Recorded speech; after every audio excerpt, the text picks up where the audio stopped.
ট্রেনে ওঠার সাথে সাথে দেখি মেসেজ চলে আইছে এটা। পুরাতন যে সোসাইটিতে ছিলেন ওই সোসাইটি কিছু দেয়া লাগছে কিনা? না, কিছু লাগে না। তাই কার্ডও পাইছে, পাইয়া দেশেও গেছে, আবার রিনিউর সময় হয়ে গেছে।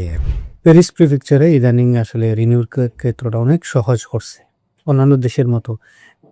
বিশেষ করে আমরা আগে শুনতে পর্তুগালের রিনিউর ক্ষেত্রে সহজে বাসায় চলে আসতো, তারপর মেসেজ আসতো। এখন প্যারিসে ওইটা হচ্ছে প্রিফেকচারে না গিয়ে অনলাইনে আবেদন করলেই সিট রেডি করতেছে। যারা স্যালারি কার্ডের জন্য করবে তাদের জন্য হয়তো এই ভিডিওটা উপকারে আসবে। এর আগেও আমরা একটা ভিডিও দিয়েছিলাম রিনিউর নতুন প্রসেস কীভাবে করতে হয় ঘরে বসে, আমাদের অফিসে না এসে। এই জিনিসটা আমরা সরাসরি দেখে দিয়েছিলাম, এখন আমার পেজে আছে, চাইলে দেখতে পারেন এবং আপনারা নিজেরা করতে পারবেন। আজকের রুবেল ভাইকে সাথে নিয়ে বসে এই জন্য ওনার অভিজ্ঞতাটা শেয়ার করবে যে প্রিফেকচারে না গিয়ে ওনার কার্ডটা রিনিউ হয়ে গেছে, স্যালারি কার্ড।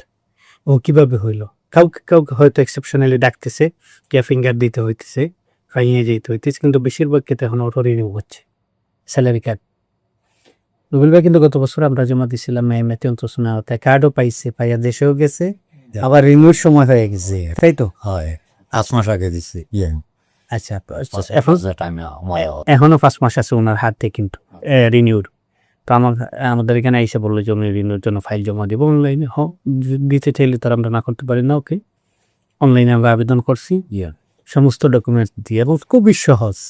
আমি তা কালি জাস্ট আলিয়ে কন্ট্রাক্ট দেয়া নতুন কাজ ধরছি, পুরানা কাজ চেঞ্জ হইয়া নতুন কাজও ধরে কন্ট্রাক্ট দিছি আর একটা পিস তুলে দিচ্ছি। তাইলে নতুন কাজের পারমিশন দিছে নি? সাথে সাথে পাইয়া গেছিলাম 13 দিন আমার। কোন জায়গা থেকে কাজের পারমিশন আবেদন করছে? আপনারা এখান থেকে।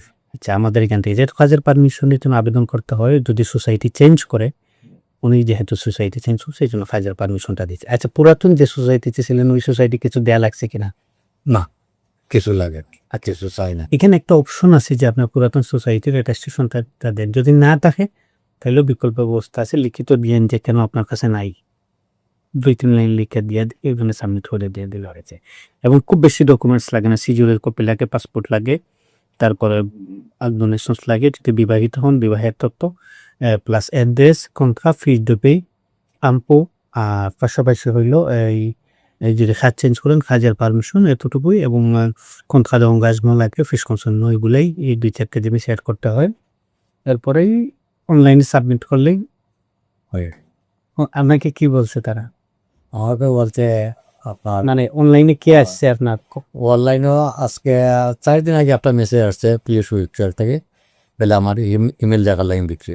তো আমি ভিতরে ঢুকিনি, ওই কি চাইছে কে আগে অফিসে যাই। ও আজকে দৌড়িয়ে আসছে, আপায় বলছে আপনার তো টাইম নেই বেশি, 4 দিন হয়ে গেছে, তাই দেন কই কাগজ লাগবো, একটা পিস্তল লাগবো লাস্টে।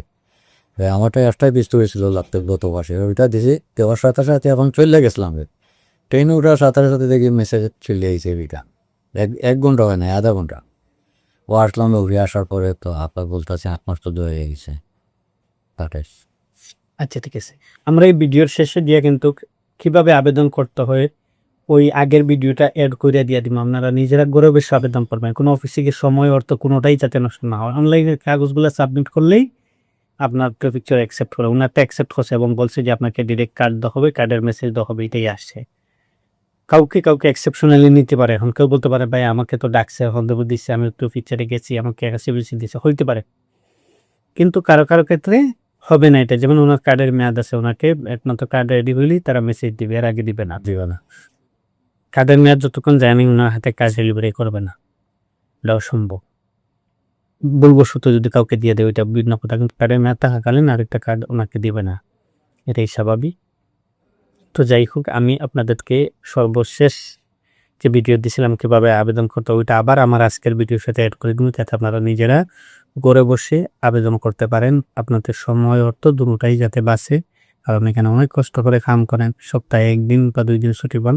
এই সময়টা কোনো অফিসে গেলে 1 দিন নষ্ট। আমার অফিসে আসতে তো আসলে লম্বা সময় লাগে, যেটা আমরা ফাইল নিয়ে কাজ করি, ফাইল গুছাই, এগুলো সময় লাগে। তো এক্ষেত্রে আমি মনে করি যে আপনাদের উপকারে হয়তো আজকের এই ভিডিওটা আসবে। পাশাপাশি কীভাবে আবেদন করতে আপনারা নিজেরা যদি দেখেন ওইটা নিজেরাই পারবেন, কোনো জায়গায় যাওয়ার প্রয়োজন নেই। আসসালামু আলাইকুম, সবাইকে স্বাগতম। আমি শুভেচ্ছা, আইসা পক্ষ থেকে। আপনারা অনেকেই হয়তো এখন আর রন্ধব নিতে পারছেন না রিনিউর জন্য, তো আপনাদের জন্য এই ভিডিওটি, যারা রিনিউ করতে চান কার্ড de séjour salarié।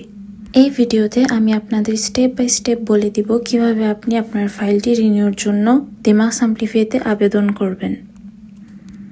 প্রথমেই আপনি গুগলে গিয়ে প্রেফেকচার de পুলিশ লিখে সার্চ করবেন।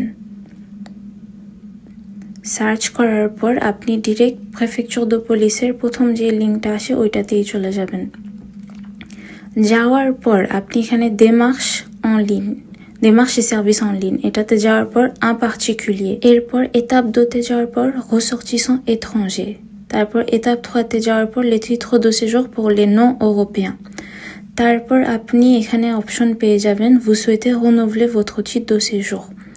তো এইখানে যাওয়ার পর আপনি নিচে যাওয়ার পর এখানে দেখতে পাবেন যে স্যালারিয়েদের জন্য নতুন একটা অপশন খুলছে তারা, যেটা démarche simplifiée আপনি ডিরেক্টলি অ্যাপ্লাই করতে পারবেন।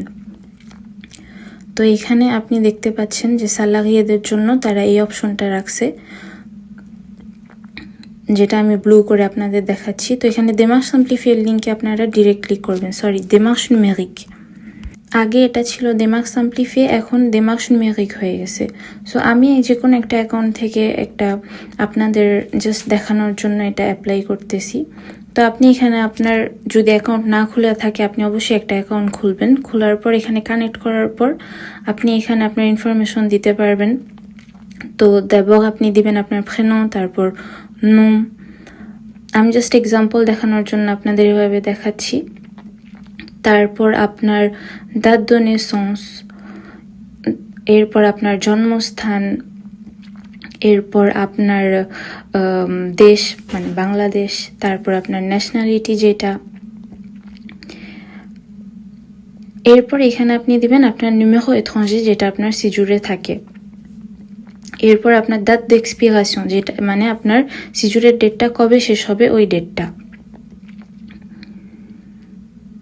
এখানে আপনি দিবেন আপনার ইমেল অ্যাড্রেস, এইখানে আপনি আপনার ফোন নাম্বারটা দিবেন যে নাম্বার আপনার আনেফে দেওয়া, এইখানে আপনি আপনার অ্যাড্রেস দিবেন। অবশ্যই আপনার অ্যাড্রেসটা প্যারিসের আওতায় হতে হবে।